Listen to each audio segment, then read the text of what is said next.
John Erath is a Senior Policy Director for the Center for Arms Control and Non-Proliferation and former member of the U.S. delegation to NATO. Mr. Erath is now joining us live from Washington, D.C. Mr. Erath, thank you very much for joining us at this hour. What is the outgoing president of the U.S. trying to do here? If at all the nukes deployment to Ukraine is true and it happens, what would be the detriment of that action? To begin with, this is an absurdity. There is no serious discussion in Washington about transferring nuclear weapons to Ukraine or anywhere else. This is a rumor that started in the New York Times based on some very poorly informed people speculating that if Ukraine gave up its nuclear weapons, it should try to get them back. Well, when Ukraine gave up nuclear weapons in 1994, it transferred them to Russia, and I think that's the least likely place to want to give them back. So this whole discussion is absolutely absurd, and there is little point in having it now. All that this is serving to do is to further the Russian strategy of increasing the perception of nuclear threat in order to get Western governments to limit assistance to Ukraine.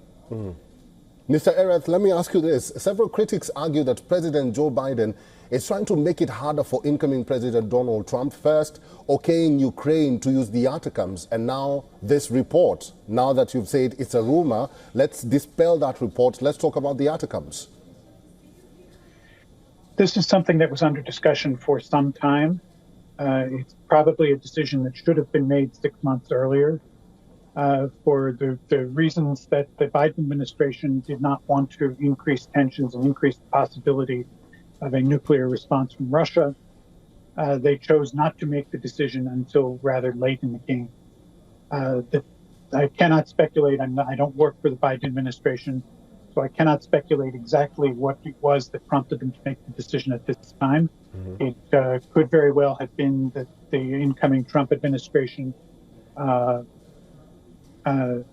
they wanted to make the decision instead of having the Trump people make it. It could be that they looked at what was going on the battlefield and decided this was a better time to do it. The decision to supply the ATACMS is something that will actually help the Trump administration in its efforts to negotiate an end to the war by providing more leverage. So it could be that as well. Mr. Erath, finally, what do you think will be Putin's next action with the above developments and Britain throwing its spanner in the works by issuing sanctions to Russia? Not just Britain. There was another set of sanctions on Russian financial entities in Washington this week as well. I think Putin will stick to his game plan that he has followed very carefully for over 2 years now, and continue to try to make threats to increase the possibility that the threat perception will be raised. And he will try to look for divisions in NATO countries and try to cause disagreement and dissent and limit the supply of assistance to Ukraine. All right, we'll have to leave it there. I've been talking to Mr. John Erath. He is a Senior Policy Director for the Center for Arms Control and Non-Proliferation and also a former member of the U.S. delegation to NATO. Mr. Erath, thank you for talking to us today. You're very welcome.